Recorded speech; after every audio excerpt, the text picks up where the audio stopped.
problemlərlə, nə ilə bağlı konstitusiya bütün dünyada olan bir şeydir, dəyişikliklər olur.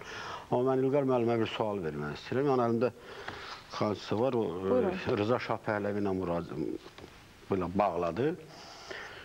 Bu konstitusiyada əlimizdə bir sənəd var.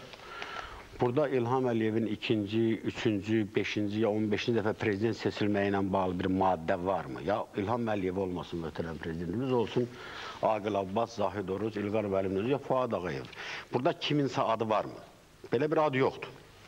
Və burada monarxiya sözü varmı? Belə bir adı yoxdur. İkincisi, konstitusiyada var ki, bir nəfər 2 dəfədən artıq keçmiş konstitusiyamızda 2 dəfədən artıq prezident seçilmir. Əslində bir adam bir dəfədən də artıq seçilməyə bilər. Xalqın etimadını doğrultmaya bilər, ikinci dəfə ona heç kəs səs verməyə bilər. Məsələnin bir tərəfi, yəni ki, orada da yazılmamış ki, 2 dəfə mütləq seçilməlidir. Bu da yoxdur. Və bu konstitusiyada, o əlavə və dəyişikliklərdə də belə bir maddə yoxdur ki, kimsə əbədi ya prezident olacaq, ya dəfələrlə prezident seçiləcək, belə bir şey yoxdur. Seçkilərdir.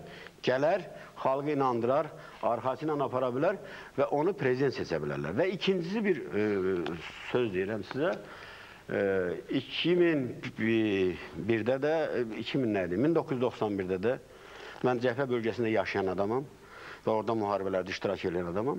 91, 92 və 93 il 3 dəfə biz prezident seçdik, yadınızdadır, eləmi? Bəli. Böyük bir müharibə gedirdi, böyük bir dava gedirdi, başımıza bomba tökülürdü. Biz ermənilərlə vuruşmaq əvəzinə biz işimiz gücümüzü atıb prezident seçməklə məşğul olduq. 3 dəfə. Mən inanmıram ki, hansısa bir Amerikada, Allah Amerikalılara müharibə göstərsin, bizə göstərdiyi kimi inşallah göstərəcək. Amerikada müharibə ola və orada prezident seçməklə məşğul olur. Ya Fransa, yox, Amerikalılara göstərsin, sözümüzü kəsmin xaşın. Ya İngiltərədə müharibə ola, onlarda prezident seçkisi gedir, ya hansısa bir ölkədə. Və bu maddədə də açıq aydın prezident seçkilərinin uzadılması, səlahiyyətlərinin artırılması müharibə şəraiti ilə bağlı, müharibə dövrü ilə bağlıdır. Yəni, konkret bu maddədə yazılıbdır. Konkret yazılıbdır. Burada kimsənin adı yoxdur.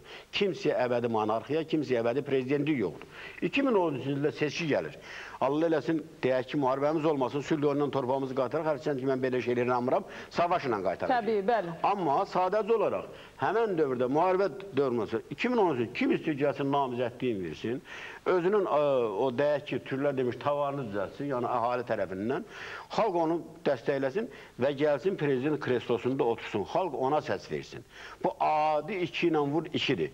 Onun Rıza Şah Pəhləviyə ya qeyri-Rıza Şah Pəhləviyə heç bir daxili yoxdur. Mən çox danışmaq istəmirəm, çox o görə hələ birdən... Təşəkkür edirəm. Vəkil Fuad Ağayev, siz necə fikirləşirsiniz? Necə keçdi referendum? Mənim şəxsi müşahidələrim bundan ibarət ki, mən özüm şəxsən iştirak eləməmişəm. Hiç fikrim də yox oldu, düşünməmişəm də o barədə. Niyə görə baxardınız da və heç olmasa faktlarınız İzah edəcəm, cavablandıracağım.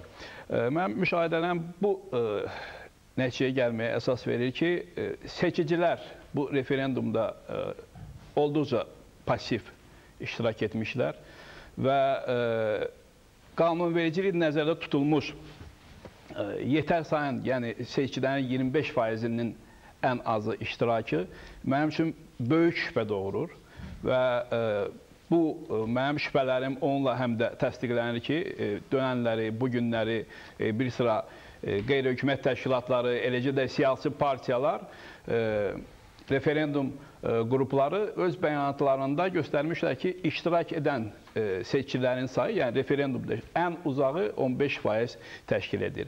Bundan başqa seçki günü bir sıra ciddi pozuntular olub, bunlar da qeydə alınıb. Hər halda bunların haqqında şikayətlər var. Məsələn?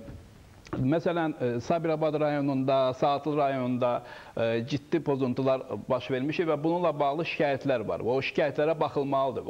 Ən azı o şikayətlər və digər bir çox şikayətlərə baxılmamışdan qabaq durub bəyan eləmək ki, seçkilərin 71% iştirak edib və 90% səs çoxluğuyla referendumu dəstəkləyirlər. Bu hesab edirəm ki, siyasi etikadan da kənardır, hüquqdan da kənardır. Bundan başqa mən digər məsələyə istərdim sizin diqqətinizi cəlb edim. Bilirsiniz, referendum təkcə səs vermə günü deyil. Ümumxalq səs verməsi günü deyil. Yəni, referendum təkcə 18 mart 2009-cu ildən ibarət hadisələri özündə kəsb etmir.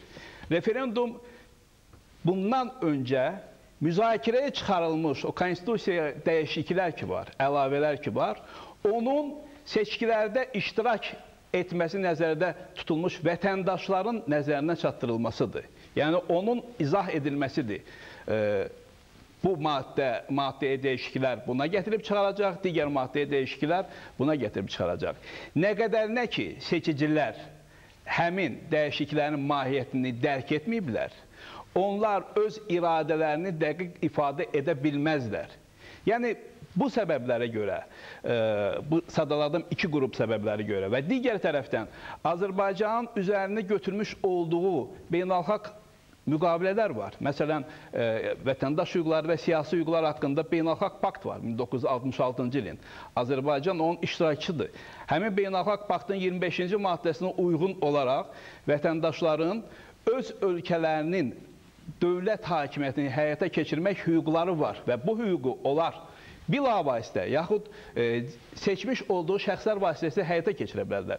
Dünənləri mən hesab edirəm, dünən yekunlaşan o referendum prosesi, daha doğrusu hələ yekunlaşmayıb, nəticələri rəsmən elan edilməyib, hesab edirəm ki, həmin 25-ci maddənin pozulmasına gətirib çıxarmışdır.